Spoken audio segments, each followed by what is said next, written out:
Welcome to the Jill on Money podcast. We are presented by Marcus by Goldman Sachs. It's Thanksgiving Day, and I don't suspect that you're going to be listening to a financial podcast on Thanksgiving. But I do want to be clear that one of my favorite parts of this podcast is talking to real people like you. People who have financial questions that are maybe bothering them. Maybe they just want a second set of eyes or ears on a problem that's going on or just a question. That to me is so gratifying that you will take the time to actually send us an email, and many of you come on the show. Some of you are a little shy. And as a result, my Thanksgiving gift to you is to just answer a bunch of emails that we have received. So if you do have a question and it's on your mind, and maybe some of this will trigger something for you to ask, just send an email. Ask Jill at jillonmoney.com. Ask Jill at jillonmoney.com. Okay? Good. Let's start with a question from Charmel, who says, my husband and I have recently retired. We've met with 3 financial advisors and are still confused about which one is proposing the best strategy or plan for us. We're looking for yet another opinion to help guide us on the best plan. We're concerned about making a mistake with our nest egg. I get that. I think at some point you have to really consider what these 3 people are. Are they certified financial planners? So do they have a designation? Are they held to the fiduciary standard? Must they put your interest first before anyone else, before themselves or their company? And you can just ask. And if you really don't want to get involved with someone who's going to sell any product or collect a commission, you can always try a fee-only advisor at the National Association of Personal Financial Advisors, or NAPFA.org. All right, hopefully that's good for you. Okay, who's this from? Joe. I found your advice on whether to pay off a mortgage to be valuable, as my wife and I are pondering the issue. Your suggestion to pay down some is the thought that my wife had. However, I have a follow-up question. You indicated a caveat that the interest deduction still provided for adequate justification for keeping the debt. If the 2017 tax bill now triggers the standard deduction, it would seem that the mortgage interest deduction is not a factor in one's tax obligation. Any thoughts? Yeah, that's true. If you are now claiming the standard deduction, you are actually not interested in the mortgage interest deduction anymore. So it doesn't really help you. So there's another factor. 90% of taxpayers last year filed claiming the standard deduction. That's amazing to me. Okay, Tanya has a question, and here it is. Do I focus on debt or retirement or emergency fund? This is when I am annoying and say yes. Okay, Tanya's 50. She makes $105,000 a year. She's married, no kids. Tanya's a teacher. She's got a defined benefit pension. Woo-oo! Love those. I have about $150,000 in my 403B. I stopped contributing to it a few months ago to focus on debt. I can retire with my full pension at age 62. Oh, brother, I have $14,000 in credit card debt. How did that happen? And wait, $85,000 in student loans. I'm hurting, and Mark is shrieking. He looks like Edward Munch, the Scream right now. Okay, plus, wait a second, and $8,500 in a car loan. My job is secure. I have only $1,000 in an emergency fund. What should I be focusing on, and in what order? All right, you are correct that you should absolutely stop contributing to the 403B. I might, depending on the interest rate. Mark, what do you think about taking a loan against the 403B and paying some of this down? You don't like it? Mark doesn't like it. I want to at least think about it. I want to think about if the credit card debt is like 22%, I might want you to consider taking out, $14,000 loan against the 403B if you're allowed to. Pay down the credit card debt at the very least, because that's insidious.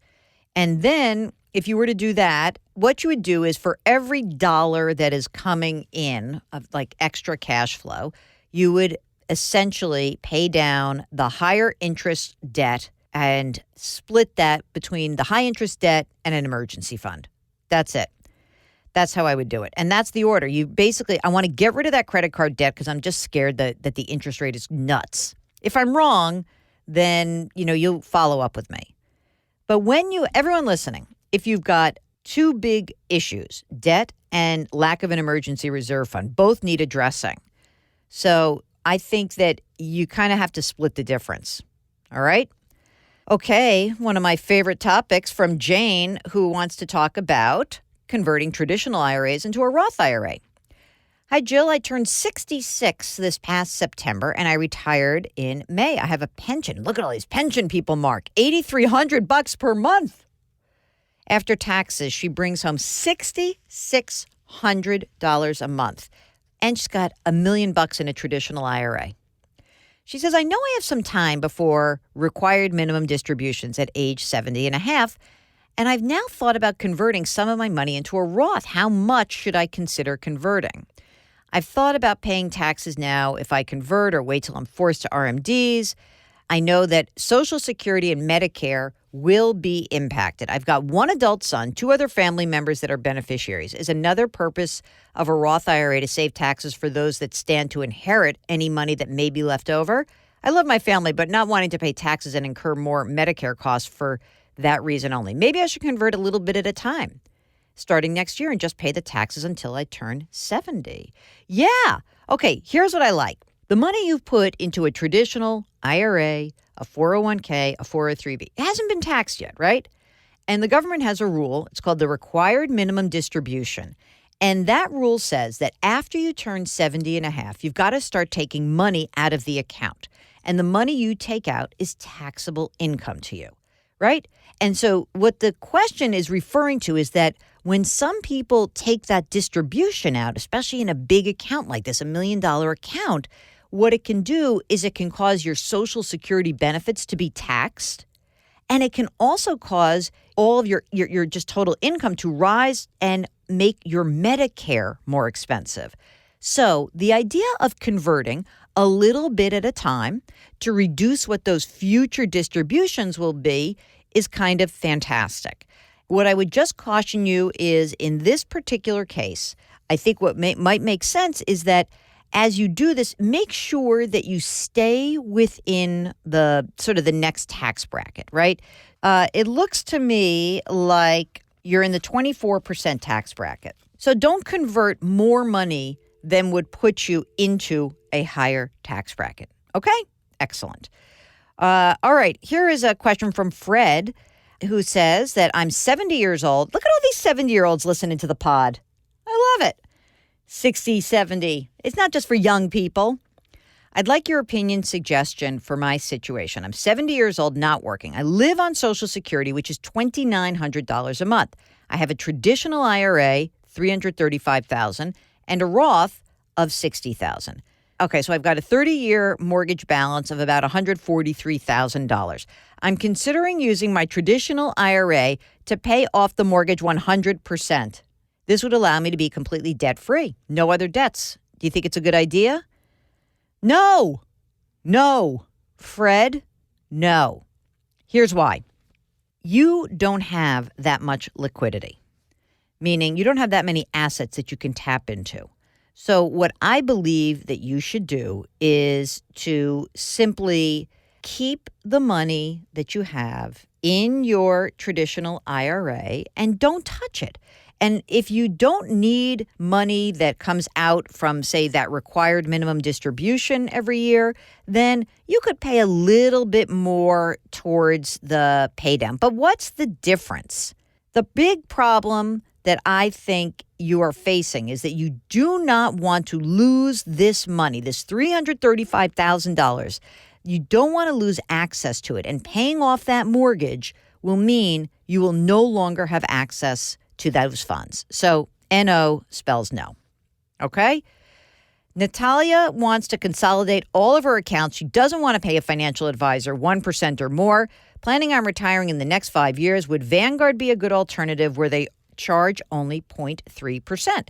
Hey, this is a question about online financial advisors or robo-advisors. And I think the Vanguard Personal Service Advisor is a great choice, but you should also check out Betterment or Wealthfront or Schwab Intelligent Portfolio. Those are the biggies. Let me do that again for everyone listening. So Vanguard Personal Service Advisor, Schwab Intelligent Portfolio, Wealthfront, and Betterment. Those are the biggies. Those are the ones you should check out. Okay, Tom wants to know, where should I move my $150,000 when I quit my 1.25% advisor? That's the subject. Here's the message. Hi, Jill. I love your podcast and newsletter. I started listening to you years ago when you were a guest on WBAL in Baltimore, where I worked in ad sales. WBAL, the blowtorch of the Mid-Atlantic. Okay, so he's 38. He lives in North Carolina outside of Raleigh. And he says he's got a 401k through work. He's maxing out. And there's an old IRA with an advisor in Baltimore. Feels like I am on track for retirement. I've got a good plan for college savings. Where should I move that $150,000 in the IRA? Vanguard, maybe a target date fund somewhere else? So this is just like the previous emailer. You can choose one of the robo-advisors. You could also do it yourself. If you were going to go into a Vanguard or a T. Rowe Price or a TD Ameritrade or a Fidelity, what you may want to think about is just buying the index funds on your own. And then, if you don't need advice, that would be the cheapest way. Otherwise, check out some of those online guys. David writes, I'm 53 years old. I'm married. Only one of us is employed at this time. We have $800,000 in retirement assets, $500 in a traditional 401k and traditional IRA, and $300 in a Roth IRA. I've got an additional $250,000 in non-retirement liquid cash assets. I'm currently putting $24,000 in the 401k at work, plus $6,500 in Roth for each of us. So they're both over 50. Okay, the question, should we convert our traditional retirement assets immediately or wait until I retire and we only have $90,000 in pensions coming, or do we not mess around with conversions at all? I would wait till your tax bracket drops. The question is, this is tough. Right now, you've got total income, which is what he's provided me, about $185,000. Half of that comes from an old military pension. So, you're in the 24% tax bracket. You could convert a little bit at a time. I'm going to make this the recommendation. I think you could do a little bit at a time. Don't convert more that would put you over your tax bracket limit. But the reason why I think just a little bit is, when you retire in 10 years, you actually may be in a higher tax bracket because taxes may go up for everybody. So that's something to consider. Okay, Mark, what do you think about that for a Thanksgiving show? I think it's a wrap also. I want to thank everybody for listening, and I want to thank my guests, all of you who write and listen very attentively all the time. We drop new episodes of Jill on Money every Tuesday and Thursday. Sometimes we throw in a bonus episode. Our music is composed by Joel Goodman. Mark Talercio is our executive producer, and I am so thankful for him. We are distributed by the kind folks at Cadence 13. And our show is presented by Marcus by Goldman Sachs. Happy Thanksgiving, everyone.